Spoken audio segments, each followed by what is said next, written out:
John Lund as yours truly, Johnny Dollar.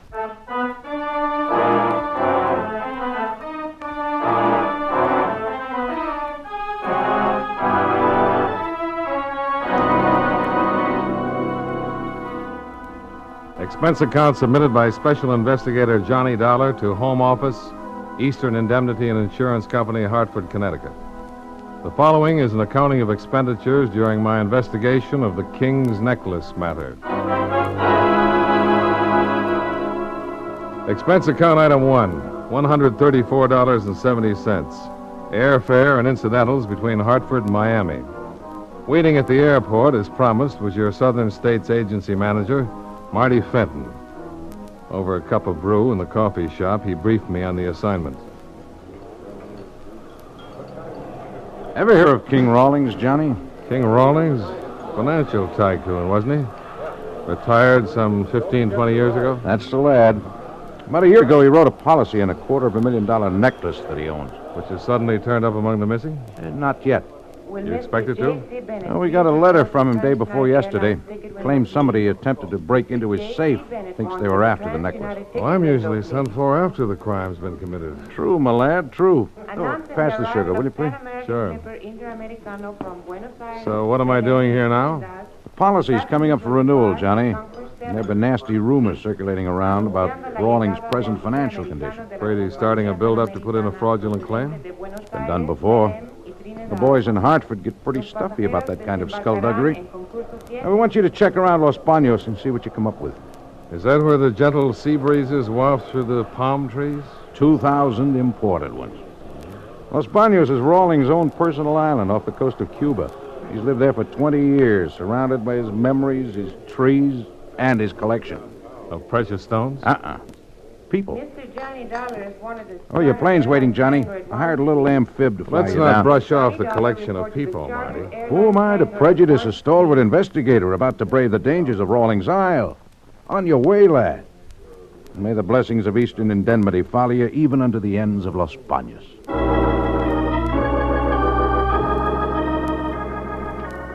After 1.5 hours of white clouds and blue sky, the plane put down in an even bluer sea and taxied over to a landing dock on a picture book island. King Rawlings had collected palm trees, all right, but I didn't know about the people. From where I stood, there was nothing to be seen but the landing dock, a gravel path, and those trees. The path led through a seemingly deserted tangle of exotic flowers, sweet-scented vines, and the ever-present palm trees. It was like a tropical paradise, peaceful, serene, untouched by men. I just about decided that nobody on this island ever made use of this lush garden spot when I learned that I couldn't have been more wrong. Over here, please. Well, hello, wherever you are. Over here, in the clearing to your right. Hello. Who are you? My name's Johnny Dollar. I am Nita Valdez, Mr. Dollar. Oh, I'm glad to know you, Miss Valdez. You are the man who arrived on the plane a few minutes ago, no? I didn't think anyone had heard. The hospitality is overwhelming. You will become accustomed to it. Everyone here is too occupied with himself to bother concerning anyone else. Like me, I have been too busy sunbathing. Yes, so I noticed. If it bothers you, you could hand me my robe. Oh, no, that won't be necessary. Sit down, Mr. Dollar. Thanks. You have come to see the king about the attempt to steal his necklace? Apparently, sunbathing hasn't interfered with your learning about that. You obviously do not know King Rawlings very well. Why do you say that? Everyone on this island has been accused of attempting the theft. Including you? Why should I be an exception? Oh, just wondering.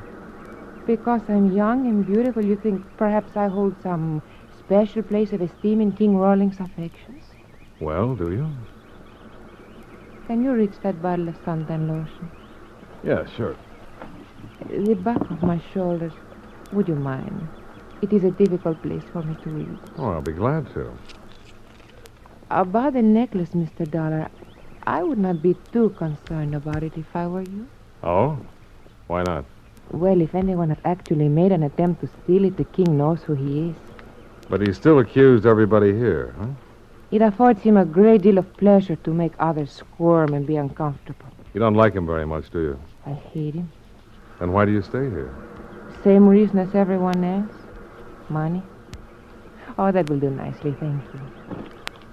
You're welcome. Do you mind explaining that bit about money, Miss Valdez? Later, perhaps. The sun is still warm, and I wish to take advantage of it. We will meet again. A polite dismissal if I ever heard one. You're wondering, perhaps, why I stopped you to talk this way? The thought had occurred to me, yes. When you meet the king, get to know him a little, I think you will understand why. And if I don't? I sunbathe here every day at this time. I'll think about that, too.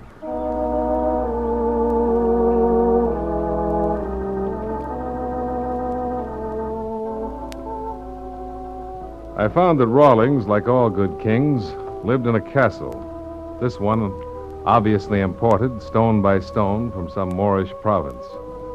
A nervous little man came to the main gate and escorted me inside to the baronial hall. Harley is my name, Mr. Dollar. Timothy B. Harley. I'm Mr. Rawlings' secretary. In here, please. Mr. Rawlings' study. He'll be down to join you shortly. Thanks, Mr. Harley. I presume you're here about the necklace, Mr. Dollar? A favorite topic of conversation around here, isn't it? I beg your pardon?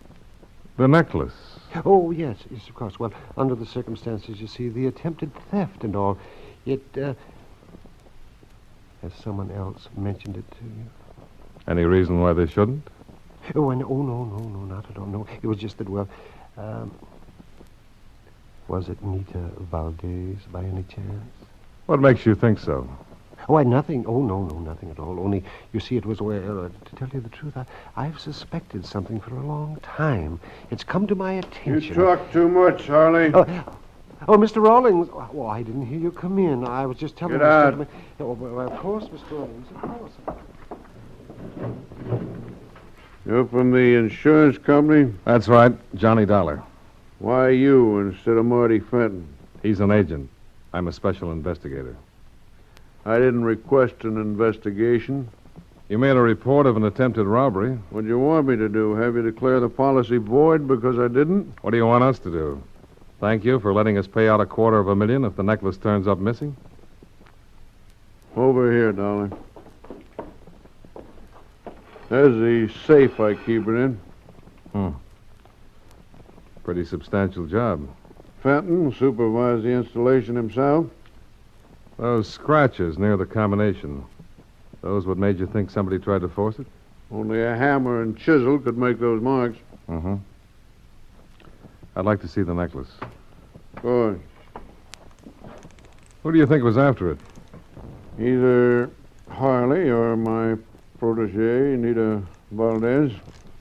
Why suspect them? They love money and hate me. You care to go into that? You're investigating the necklace, Dollar, not my relationships with the people on this island. There it is. Oh. Beautiful workmanship. What else did you expect for $250,000? A little more than this, Rawlings. Hmm? I'm no expert on precious stones, but 10 will get you 20 if these aren't paste. Let me see. You're right, they are. Any explanations? None? You've no idea how the switch was pulled? I have not. When was the last time the necklace was appraised? When the policy was written? Who else has the combination of this safe? No one? Oh. Kind of puts you in a spot, doesn't it? Not at all. I'm insured. The law says we don't have to pay off on fraudulent claims. I know. The law also says you have to prove that fraud exists.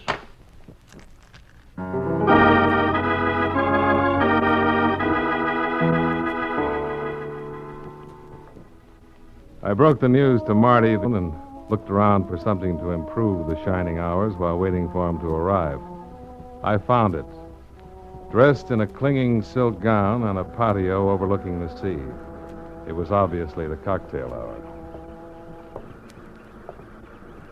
Mind if I join you? Oh, please do.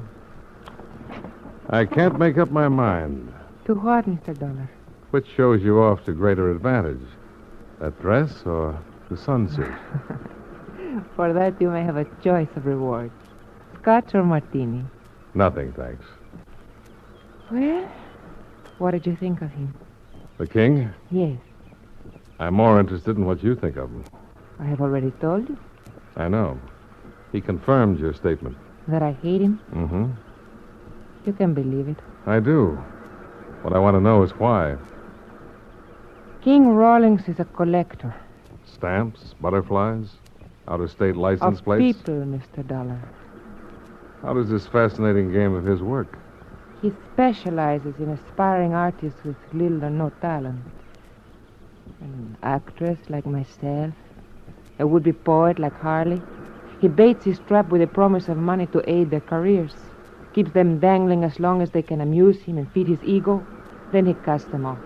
Very amusing. Yes, isn't it? But if you know what he is, why stay on? Oh, it's much easier to cling even to a remnant of a dream than to face the harshness of reality. How tough would it be to face reality with $250,000? The necklace is gone? Does that surprise you? No. It was too great a temptation. For you or Harley? For either of us, if we had known the combination to that safe. No, Mr. Dollar, it was the king himself who was tempted. Well, that doesn't figure. Not with his money. If he still has it. Why do you think he hasn't? What other answer could there be? Might be interesting to try to find out. Oh, you would be wasting your time, Mr. Dollar. I've got some to spare. Perhaps I could find use for it. I don't have any money. Oh, that was rather cruel. I'm sorry. Mr. Dollar, is that you out? Oh, yes, of course it is, yes. Why the excitement, Harley? Tell me, is it true that the necklace has been stolen? Looks like it. Why? I wonder if that could possibly account for it. For what? Mr. Rawlings, he's lying on the second-floor landing. I think he's dead.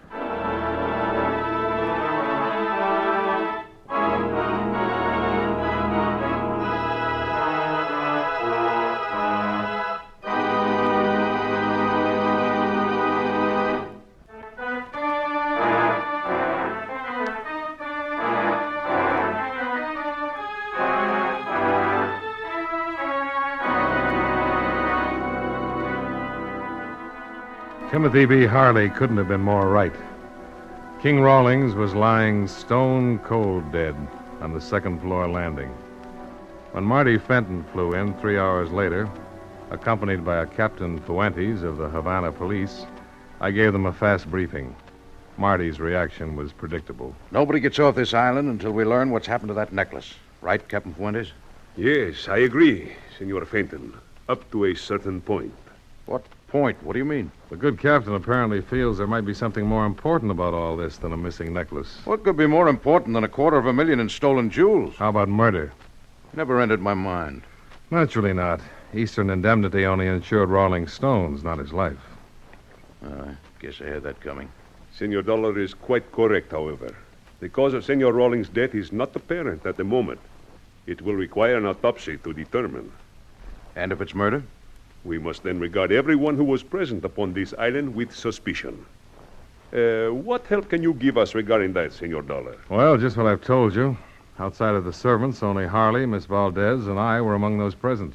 And who was the last to see Senor Rawlings alive? So far as I know, I was. But Harley could have been with him after Rawlings left me in the study. For that matter, Miss Valdez could have seen him, too, before our little tete-a-tete on the patio. Look, fellows, me lads, I don't want to appear single-minded about this little affair, but we don't know whether Rawlings was murdered or not. However, we do know Eastern Indemnity's out a cool 250 G's if that necklace doesn't turn up.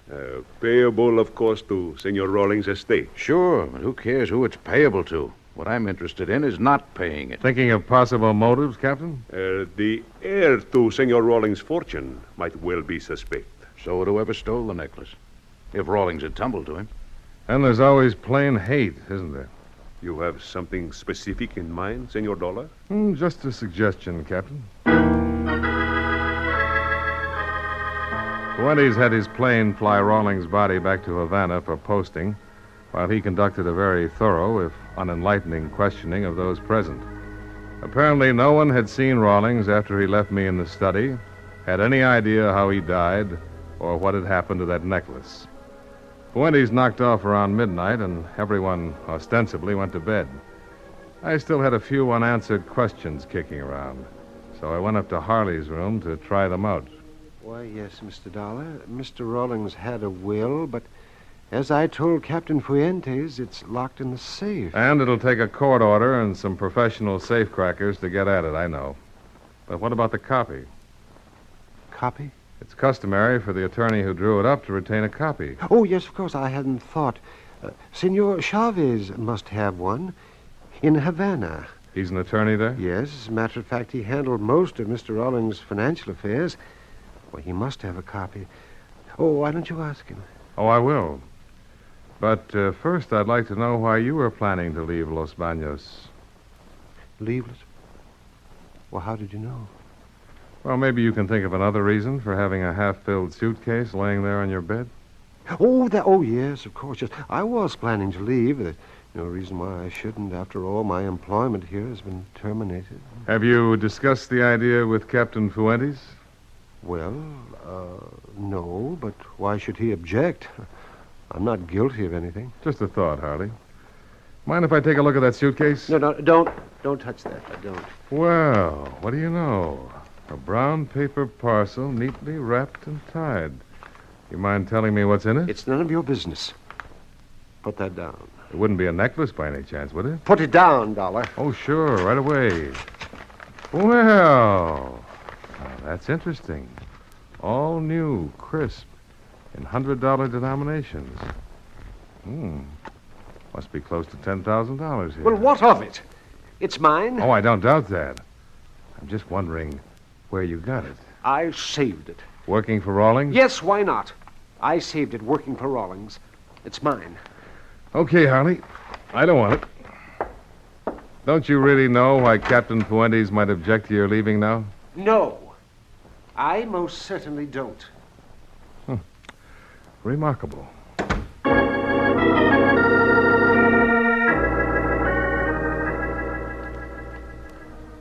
There wasn't anything I could do before morning rolled around except smoke a last cigarette and try to think things out.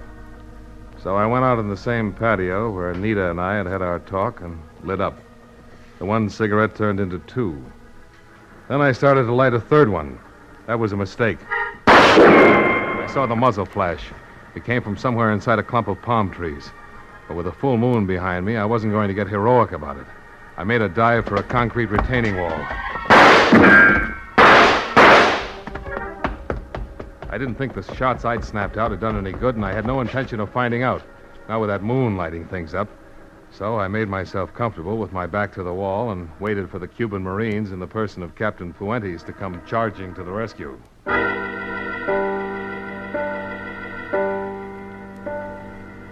Some 15 minutes later, Marty, the captain, and I held a council of war on our way down to the landing docks. I found these two empty shells under one of the palm trees, Senor Dollar. But that was all. No trace of the person who fired them. What about Harley? He's not in his room. So far, I've been unable to locate him. Hardly seems reasonable, Johnny. What could be so important about that money you saw to make him want to kill you? I don't know that he did, Marty. But I'd like to ask him a couple of questions about it. But why come down here to the boathouse, Senor? Well, with your plane gone, there's only one way off this island. Rawlings speedboats. We'd better make sure they're locked up tight.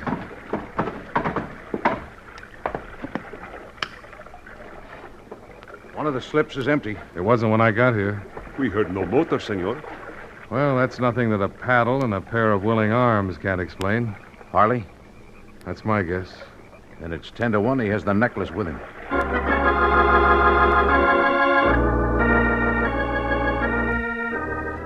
Expense account item 2, $5.65.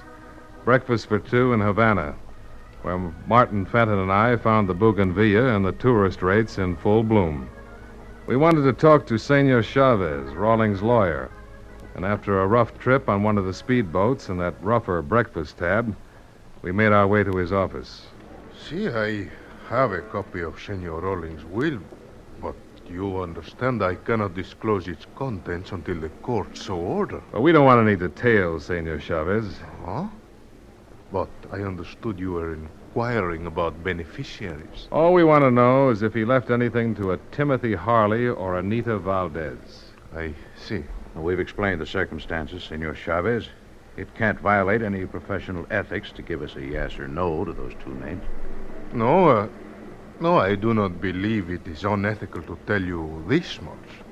No individuals were named in the will. Only charitable and public welfare institutions. Well, that eliminates the heir apparent angle, Johnny. One more thing, Senor Chavez.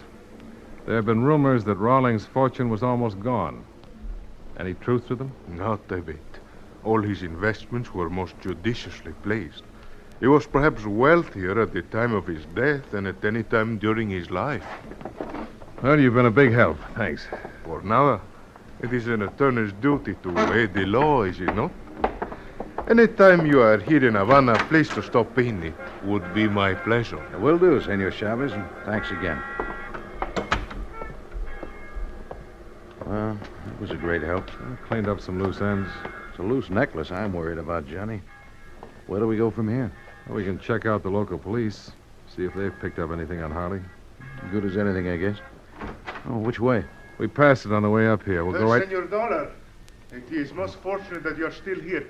There's a phone call for you in my office from the island of Los Baños. Oh, thanks, Senor Chavez. There on my desk, senor. Johnny Dollar. This is Captain Fuente, Senor Dollar. I have some information for you. Oh?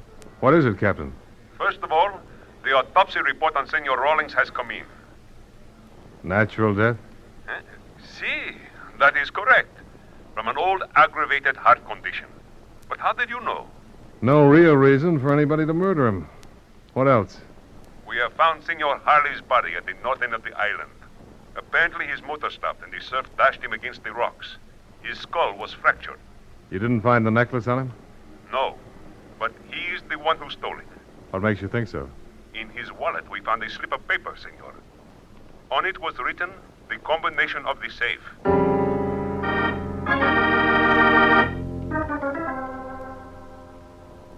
Expense account item 3, $35. Transportation of speedboat back to Los Baños.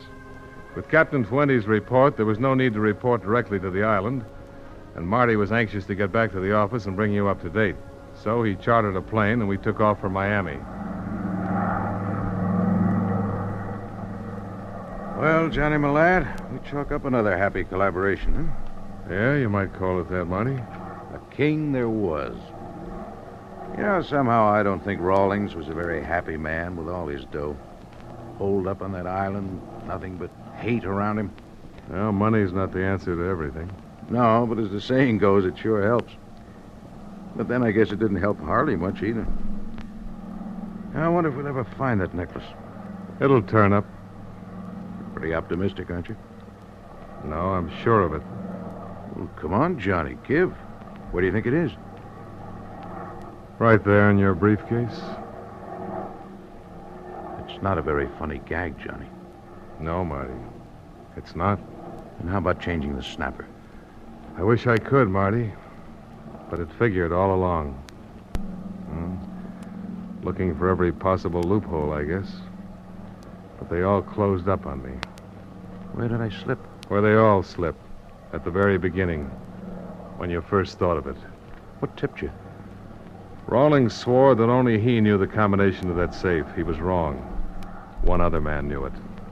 The one who supervised its installation. I should have known you'd tumble to that. The paste pinned it down even closer, Marty. The reproduction was too good. No wonder.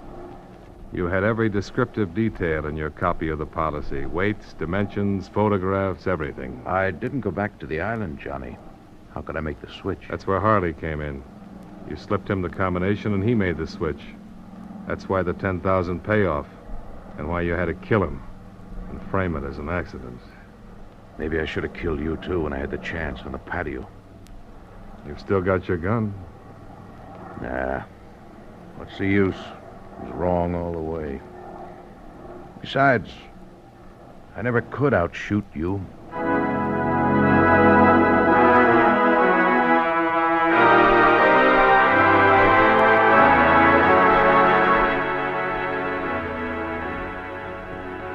Expense account item 4, $32.15. Hotel bill and incidentals in Miami. Item 5, $141.10. Plane fare and incidentals back to Hartford.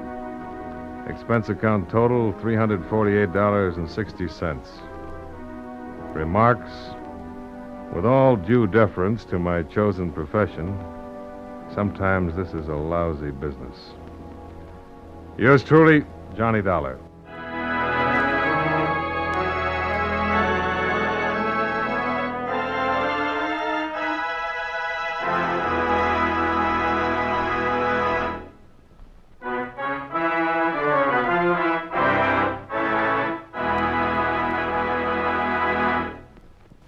Yours truly, Johnny Dollar, stars John Lund in the title role and was written by Sidney Marshall with music by Milton Charles.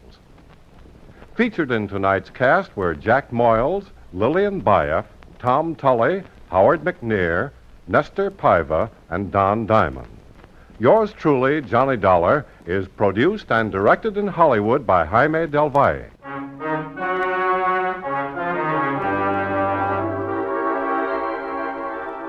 This is Charles Lyon, inviting you to join us again next week at this same time when, from Hollywood, John Lund returns as... Yours truly, Johnny Dollar.